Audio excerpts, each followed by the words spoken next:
Listen to me carefully. Democracy no longer dies with gunshots in today's Nigeria.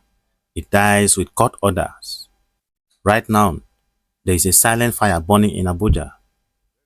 A fire that could wipe out every serious opposition party before 2027 even begins. We are talking about the African Democratic Congress ADC, a party that is now being effectively derecognized by Independent National Electoral Commission. So the question is this just a legal technicality or the beginning of a one-party state strategy? Because the words flying around are heavy. Criminal organization, dictatorship. This is no longer party politics. This is a battle for the soul of your vote. But wait a second. Have you heard about the current trending word in Nigerian political space? Status quo ante bellum.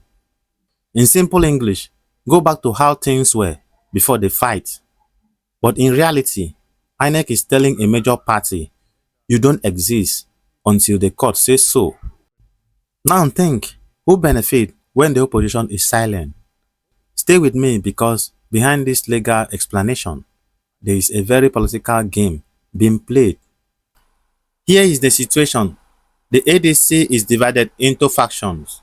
The David Mark faction and then the Nafiu Bala camp. They have been in court since September 2025. Then the Court of Appeal stepped in with status quo ante bellum, meaning return to the state before the crisis. But INEC's interpretation recognized nobody, monitored nothing, stayed completely out. Now ADC is shouting, treason, while INEC is saying, we are obeying the law. So who is right? Let's break it down. But before we go deeper, like this video, subscribe to this channel, turn on notifications, because this is where we connect politics to real-life impact. Mainstream media won't tell you how this decision affects your votes, your future, even the price of food. We will. Now, let's continue. The antebellum trap. INEC says, we are being neutral, but let's examine the timing. The ADC has a convention scheduled for April 14, and suddenly the party is neutralized, meaning no recognition, no monitoring, no legitimacy. So what happened? The party cannot organize. This is not neutrality. This is a strategic paralysis. It's like locking the door and throwing away the key right when the meeting is about to start. INEC chairman says he doesn't want to create a done deal. He references past cases in Zamfara and Plateau. Sounds reasonable, right? But look deeper. This is a classic political move. Use past confusion to justify present inaction. And in politics, delay can be more powerful than action. Now let's shift to something even more critical. The NIN voters validation plan. INEC says 93 million voters need revalidation. They are ghost voters. On the surface, that sounds logical. But here is the problem. Timing.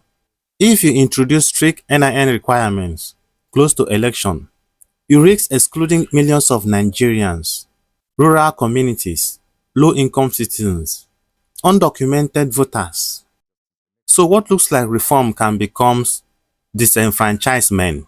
This is what I call gatekeeping disguised as progress. Now this is the question we are asking. Why is INEC suddenly so careful with court order when it affects opposition parties? Where was this same status quo energy during previous party crisis? Why introduce stricter voters requirement now, while millions of Nigerians still lack NIN access?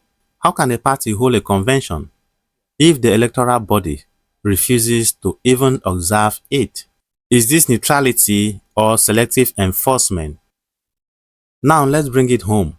If ADC is weakened and the People's Democratic Party is already divided, who is left? Because democracy depends on competition, choice, and alternative.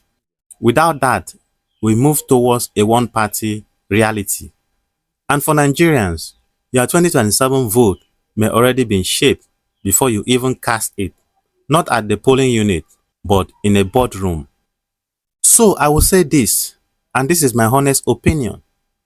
INEC is operating under legal cover, but the outcomes of that legality is political imbalance. The chairman sounds calm, logical, and measured. The opposition is being immobilized. You cannot claim to support democracy while weakening its alternative. ADC leaders are calling INEC a criminal organization.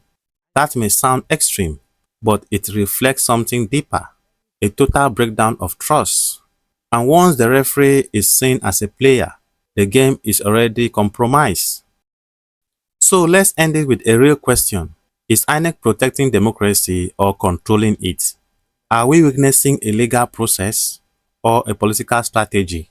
Is this the beginning of the end for opposition politics in Nigeria? Drop your thought in the comments. I want to hear from legal minds, political analysts, and street intellectuals. If this analysis makes sense to you, please like, share this video because silence is how systems change without resistance. Stay informed, stay alert, and remember, democracy doesn't disappear overnight. It faded, one legal decision at a time. See you in the next one.